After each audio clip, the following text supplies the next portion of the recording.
लुबना साहब, आप बताइए कि कितनी देर के बाद, जिस वक्त ये आग लगी है, आपको रेस्क्यू की टीम्स को इत्तला मौसूल हुई और फिर किस तरह का रिस्पांस हुआ? क्या क्या मुश्किलात पेश आई आपको इस आग को बुझाने में? अस्सलामुअलैकुम, मेरा नाम लुबना फजल है और मैं as a station house incharge Sindh emergency rescue service 1122 में अपनी खिदमात सर अंजाम दे रही हूँ। 10:37 AM पे हमें कॉल मौसूल हुई थी कमांड एंड कंट्रोल रूम पे। फिर बर वक्त हमारे फायर टेंडर्स और फायर फाइटर्स का क्रू फौरन से उन्होंने रिस्पॉन्ड किया है। जब हमारी टीम के पहुंचने से पहले जो है इवैक्यूएशन कोई भी उनका प्लान नहीं था, कोई इवैक्यूएशन एग्जिट्स क्लियर नहीं थे, जिसकी वजह से जो भी वर्कर्स थे वो अपनी मदद आपके तहत वहां से उन्होंने इवैक्यूएशन किए। जब हमारी टीम ने रिस्पॉन्ड किया तो उन्होंने भी उनको हेल्प आउट किया और फौरन से फायर फाइटिंग स्टार्ट की थी।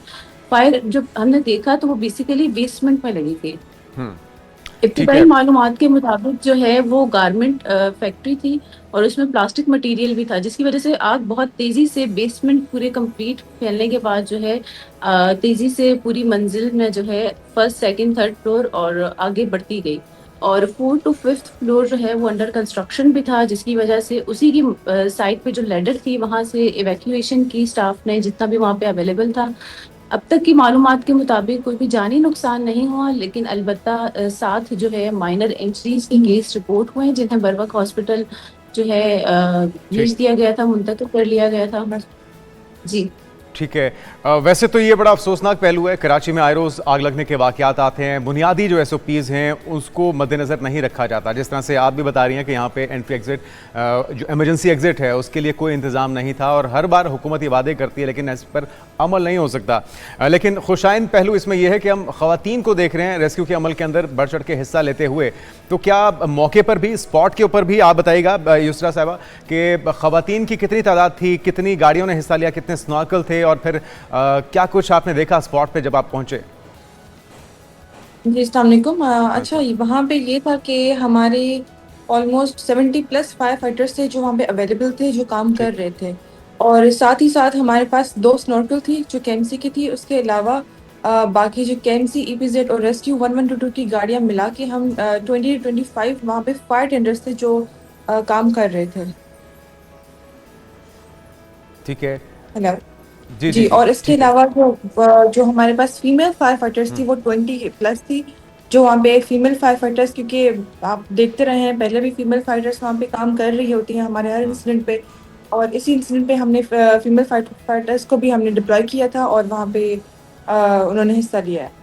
ठीक। अच्छा, एक चीज़ हमने युसरा देखी कि हवा क्योंकि अमूमी तौर पे कराची में बहुत ज़्यादा होती है और रेस्क्यू के अमल में भी कितनी बड़ी रुकावट रही आग को बुझाने में और फिर किस तरह से आग पे बिलाखिर काबू पाया, और ये जो बिल्डिंग कोलैप्स कर गई है इसकी वजह क्या बता रहे हैं माहिरीन? ये बिल्डिंग क्यों इसका सख्त बर्दाश्त नहीं, इतनी सख्त नहीं रखती थी कि ये कोलैप्स कर गई है? जी, इनिशियली तो ये था कि हम जैसे फायर फाइटिंग कर रहे थे, बेसमेंट में आग लगी थी, तो हम बेसमेंट को हम वहीं से कोशिश कर रहे थे कि वहीं पे आग बुझ जाए। लेकिन मसला सारा हमारे पास ये आ रहा था कि वेदर की कंडीशन, हवा का जो रुख था वो उस डायरेक्शन में था कि हवा आग को बहुत बढ़ा रहा था। तो इस वजह से फिर हमने मल्टीपल डायरेक्शंस भी चेंज किए, क्योंकि हमारी टीम्स जो थी वो 4 मुख्तलिफ डिफरेंट डिफरेंट लोकेशंस पे काम कर रही थी।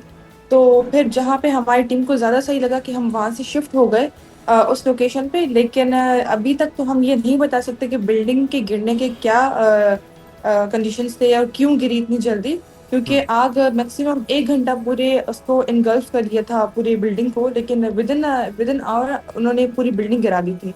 ये तो इंस्पेक्शन होगी जब, अभी तक क्योंकि कूलिंग प्रोसेस चल रहा है, कूलिंग प्रोसेस हमारा खत्म होगा उसके बाद ही हम ठीक। इसको इंस्पेक्शन करेंगे, उसके बाद ही बताएंगे कि बिल्डिंग के गिरने के इतने क्या वजूहत हैं। ठीक है। अच्छा लुबना साहब, कितना वक्त और लगेगा इसको मुकम्मल तौर पे क्लियरेंस में, और अभी आप बता रहे हैं कूलिंग का अमल जारी है, इसमें और कितना वक्त लग सकता है?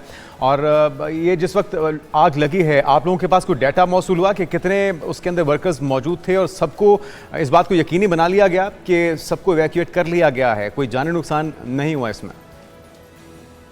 जी, बिल्कुल। जैसे हमारी टीम वहाँ पहुंची है तो उनके जो भी सिक्योरिटी और मैनेजिंग इंचार्जेस वगैरह थे उनसे मालूमात ली, तो 22,000+ वर्कर्स वहाँ पे इस वक्त एक काम बार कर फिर से रहे थे। बताइएगा। 22,000?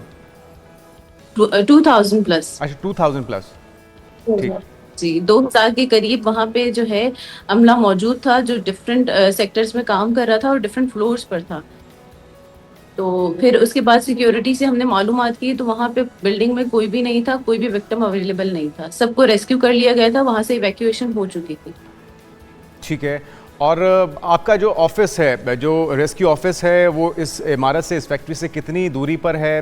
कितने रेस्क्यू के ऑफिसेस कराची भर में है? क्योंकि एक बड़ा शहर है, मुख्तलिफ इसके जोन्स हैं, तो उसको कवर करने के लिए जो इंतज़ामात हैं, जो आपके पास वसाइल हैं, वो काफ़ी हैं? क्योंकि हम देखते हैं कि दूर दराज इलाकों में पहुँचने में काफ़ी वक्त लग जाता है, तो यहाँ पर पहुँचने में आपको कितना वक्त लगा? कितनी देर में रिस्पॉन्स किया आपने? अच्छा, ये मैं इनका क्वेश्चन का आंसर दे देती हूँ। हमारे जो यहाँ पे हमारी हेडक्वार्टर है वो गुलशन इकबाल में है। ठीक। तो यहाँ से हमारी हर जगह से टीम्स वहाँ पे डिप्लॉय हो चुकी थी। जैसे कि हमारे पास मेमार में है एजुकेशन सिटी जो हमारा नियरेस्ट था, वहाँ से हमारी टीम डिप्लॉय हो चुकी थी। और अभी लाटी में भी हमारा एक वहाँ पे स्टाफ अवेलेबल था, तो वहाँ से भी हमारी टीम मूव हो चुकी थी। तो हमने मल्टीपल लोकेशन से वहाँ पे टीम्स को बुलाया था। तो जो इनिशियली हमारी टीम है विदिन 20 मिनट्स में वहाँ पे उन्होंने रिस्पॉन्ड कर लिया था, जैसे हमारे पास कॉल मौसूल हुई थी। तो अ, हमारे पास वहाँ पे ऑलमोस्ट सारी टीम्स पूरी कराची की हमने डिप्लॉय कर दी थी। बिल्कुल ठीक है। और अगर हमारे नाज़रीन के लिए आप बता सकें, जहाँ पे ये फैक्ट्री वाक़ई थी, क्या ये फैक्ट्री एरिया ही है, ये कमर्शियल एरिया है या रेजिडेंशियल एरिया है? और जिस आग लगी है, हमने बताया गया कि आसपास की इमारतों को भी इससे नुकसान पहुंचा है, तो उनकी हालत क्या है? क्या अब उन्हें मुकम्मल तौर पे खाली करवा लिया गया, काम से रोक दिया गया वहाँ पे भी वर्कर्स को आने से?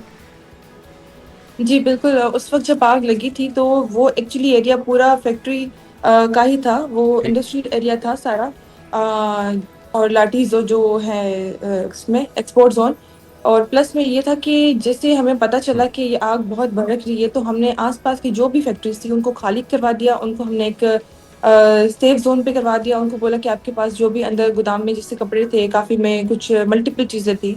लेकिन मोस्टली वो एरिया जो था वो गोदामों का था, तो उनको बोला था कि आप अपने सामान इवैक्यूएट करना स्टार्ट करें और फैक्ट्रीज़ भी खाली कर लें। उससे हमें ये हुआ कि क्योंकि एक तो विंड डायरेक्शन बहुत ज़्यादा थी, तो ठीक। उसके जो माशाल्लाह फैक्ट्री जिसमें आग लगी थी, उसके बिल्कुल ऑपोज़िट जो फैक्ट्रीज़ थी, 3 फैक्ट्रीज़, उनको आग लगी थी। उसको तो हमने बरवक़्त वो फायर एक्सटिंग्विश कर दी थी, उनकी तीनों की।